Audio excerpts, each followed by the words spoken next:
जो सच्ची मेहनत से पढ़ता है सफलता की पहली सीढ़ी वही चढ़ता है। नमस्कार दोस्तों, स्वागत है आप सभी का आपके अपने YouTube channel Shri Guru Nanak classes में।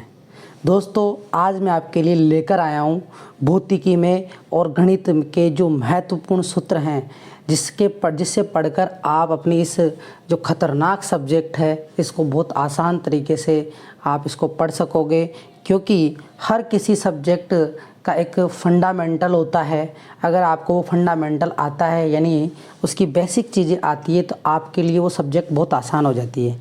इसीलिए जो भी गणित और भौतिक विज्ञान जैसे सब्जेक्ट से डरते हैं उनके लिए एक रामबाण एक सूत्रों का पिटारा है। तो आप मेरे इस वीडियो को पूरा ज़रूर देखना। आपको मेरा ये वीडियो देखने से आपको ये फ़ायदा मिलेगा कि आपको सभी सूत्र याद हो जाएंगे जो भी ट्रिक्स के साथ में। और अगर आपको ये वीडियो अच्छा लगता है तो आप अपने दोस्तों के साथ शेयर ज़रूर करें, क्योंकि वो भी इस वीडियो को देखकर अपनी गणित और भौतिक विज्ञान जैसे सब्जेक्ट को आसान बना सके। तो दोस्तों, आपके सामने लिखे हुए हैं बीजगणितीय सूत्र। सबसे पहले वैसे कुछ विद्यार्थी देख रहे होंगे, उन्हें ये सूत्र आते भी होंगे, लेकिन एक बार वो ज़रूर देखें, क्योंकि एक सीरियल वाइज चलेगा तो आपके और भी डाउट क्लियर होंगे कहाँ कहाँ ये सूत्र यूज होते हैं। तो देखिए, बीजगणित सूत्र में सबसे पहला जो सूत्र लिखा हुआ है वो लिखा हुआ है a+b का होल स्क्वायर। क्या लिखा हुआ है दोस्तों? a+b का होल स्क्वायर। a+b का होल स्क्वायर जो लिखा हुआ है वो जो होता है वो उसका मान जो आप लिखोगे वो है a² + b² + 2ab। ये सूत्र आपने बहुत बार देखा होगा, बीजगणितीय में ये सूत्र बहुत बार यूज में आता है। a+b का होल स्क्वायर बराबर जो होता है, तो आपको देखो कैसे याद करना है। आपको पहले a दे रखा है तो a का स्क्वायर कर दो, b दे रखा है तो b का स्क्वायर कर दो, फिर प्लस का चिन्ह लगा के a और b का गुणा कर दो। a और b कितनी? a और b का गुणा कर दो और ऊपर क्या लिखा है 2, तो 2 से गुणा कर दो, यानी a b और ऊपर 2 से गुणा कर दो, तो ये हो जाएगा 2ab। नेक्स्ट है a - b का होल स्क्वायर। बहुत ही आसान तरीके से a का स्क्वायर कर दो, b का स्क्वायर कर दो, ठीक है। अब a गुणा b और ऊपर क्या लिखा हो 2, तो आप यहाँ से 2ab, और यहाँ पे चिन्ह किसका है? माइनस का, तो माइनस का 2ab। बहुत सारे बच्चे इन सूत्रों में कंफ्यूज होते हैं कि कहाँ प्लस आता है कहाँ माइनस आता है। तो देखो, अगर प्लस दे रखा है तो प्लस का 2ab आएगा, माइनस दे रखा है तो माइनस का 2ab आएगा। आप जब मल्टीप्लाई करते हो प्लस की संख्या को माइनस की संख्या को, तो क्या होता है? माइनस का चिन्ह आता है, तो ऐसे याद रख सकते हैं, माइनस का 2ab आएगा। a² - b² का अगर आप सूत्र लिखेंगे तो a² - b² का जो सूत्र होता है वो होता है a + b bracket a - b, a + b a - b। तो देखिए, आपको इसके साथ में है ना, मैं आपको बताता हूँ कि अगर आपको जैसे मान लो 5 का स्क्वायर - 6 का स्क्वायर दिया हुआ हो और इसका आपको हल निकालना हो, तो फटाफट से आप देखो कैसे निकालेंगे। आपको 5 और 6 को जोड़ना है, क्योंकि a + b 5 और 6 को जोड़ेंगे और 5 में से 6 को घटाएंगे, तो 5 और 6 को जोड़ा 11 और 5 में से 6 गए तो कितना आया? आप a + b और a - b कर रहे हैं, तो a + b 5 और 6 11 और 5 में से 6 गए तो कितना आया? -1, तो इसका मतलब आंसर आएगा -11। तो इस तरीके से आप इन सूत्रों का उपयोग करके वर्गमूल भी निकाल सकते हैं बड़े से बड़ा। तो वर्गमूल के लिए और वर्ग निकालने के लिए, वर्ग और वर्ग निकालने के लिए आपको मैं और भी एक वीडियो और डाल दूंगा जिसमें आपको बहुत आसान तरीके से वर्ग निकालना आ जाएगा। देखिए, इंपॉर्टेंट एक और सूत्र है a + b का होल क्यूब। इसको भी मैं बहुत आसान तरीके से आपको याद करा दूंगा। देखो, a + b का होल क्यूब दे रखा है ना। अब ये भी हमने जो स्टेप काम में ली वो देखो, आपको क्या करना है? a का क्यूब करना है, b का क्यूब करना है। यहाँ पर 3 दे रखा है, तो देखो 3ab, ध्यान रखना 3ab, और लास्ट में आपको a + b और लिख देना है।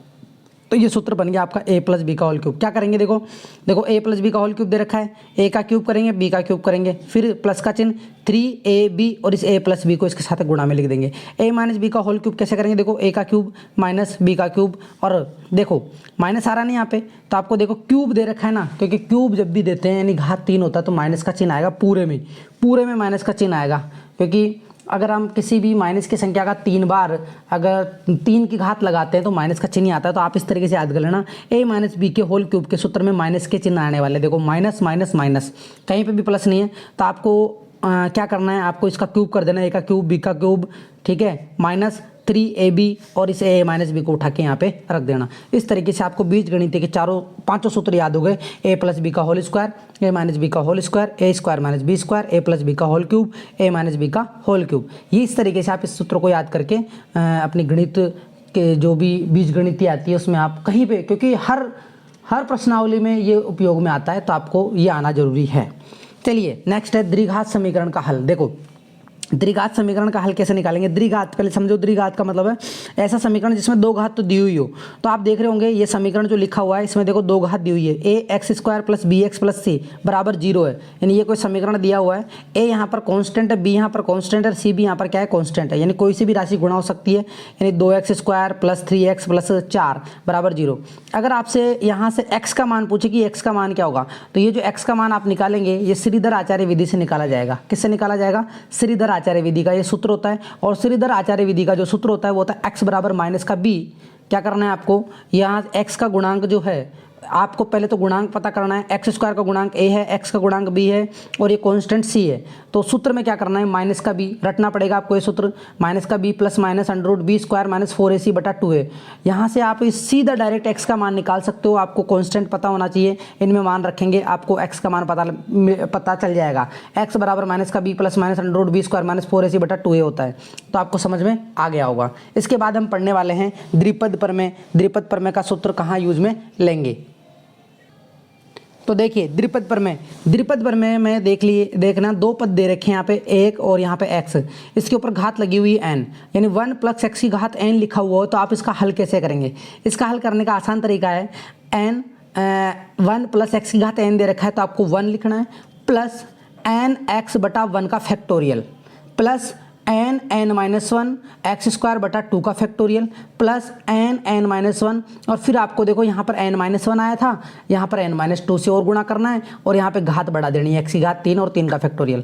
देखो इस सूत्र को कैसे याद करेंगे, 1 प्लस x की घात n दे रखा है 1 लिखेंगे प्लस n x 1 का फैक्टोरियल, नीचे 1 का फैक्टोरियल चल रहा है, फिर 2 फिर 3 फिर 4 फिर 5 ऐसे आगे बढ़ता जाएगा।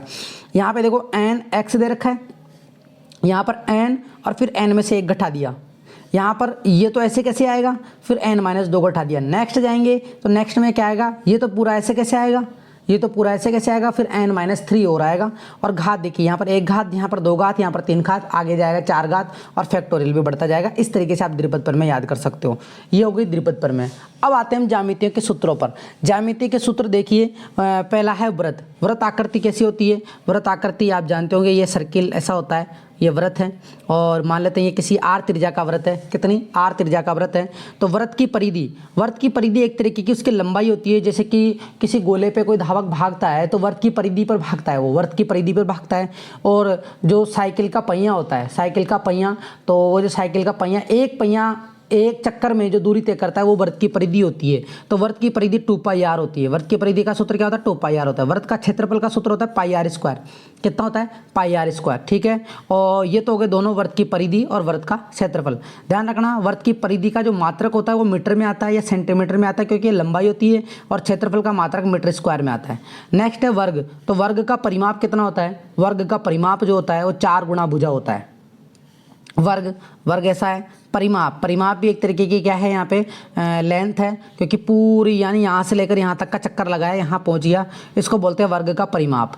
तो वर्ग का परिमाप 4 गुना भुजा आता है। वर्ग का क्षेत्रफल भुजा स्क्वायर आता है, वर्ग का क्षेत्रफल भुजा स्क्वायर आता है। ठीक है, आयत का सूत्र आप जानते होंगे, आयत का परिमाप 2 ब्रैकेट लंबाई प्लस चौड़ाई होता है। आयत का क्षेत्रफल लंबाई गुणा चौड़ाई होता है।